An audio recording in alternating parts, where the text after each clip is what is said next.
It's Kyle here, and I'm excited for, I guess, my first solo video of the year on Project Nerdy. Hope everybody enjoyed the live show we did a couple weeks ago to kind of kick off the 2017 season of Project Nerdy. And in honor of Valentine's Day, which was at the beginning of this theme, we were talking about why we love the internet. So what I started thinking about when I first heard this topic was what my first experiences were on the internet.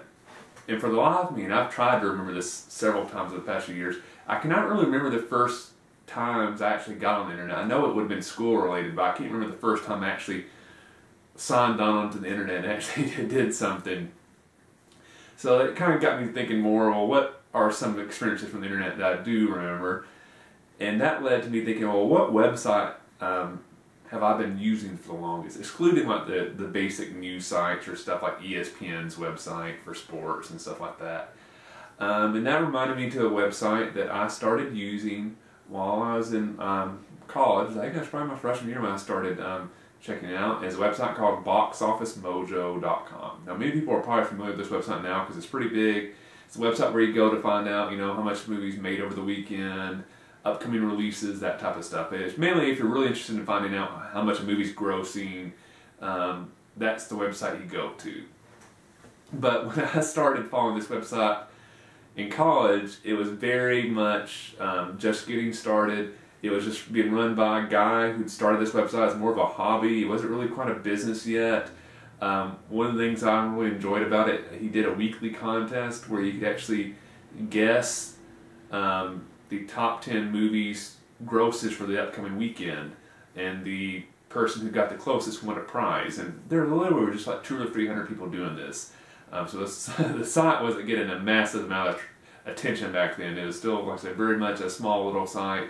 And like I said, it's almost like fantasy sports, but geared around movie grosses. So every week I kind of enjoyed playing that game, and he'd actually compile your overall stats so you could actually go and look and see what your all-time accuracy rating was compared to everybody else that played. So that game was a lot of fun, and I always enjoyed, one, I like history, so I like going back and looking about, like, you know, how movies did.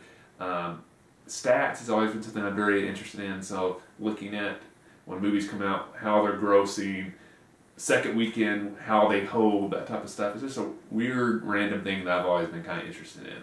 And then also I like Box Office Mojo because you could look see what movies were coming out for the next 6 months, you know, and kind of see like, oh, I didn't even know this movie's coming out 5 months from now. That's awesome.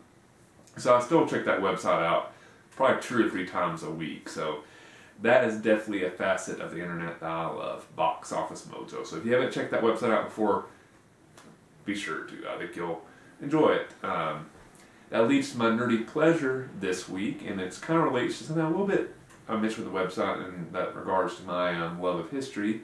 I actually just came from a meeting of my county's local historical society. We had a kind of historical program tonight, and this was a big meeting for me because it's my first meeting as the president of the historical society, which is a volunteer position. We have staff, but the board of directors kind of has a president that has a 2-year term. So basically I'm the head volunteer for a couple of years. So I got a lot of pleasure. I'll be in this my first kind of public meeting as the president for the Historical Society for my local county. So that was definitely my nerdy pleasure this week.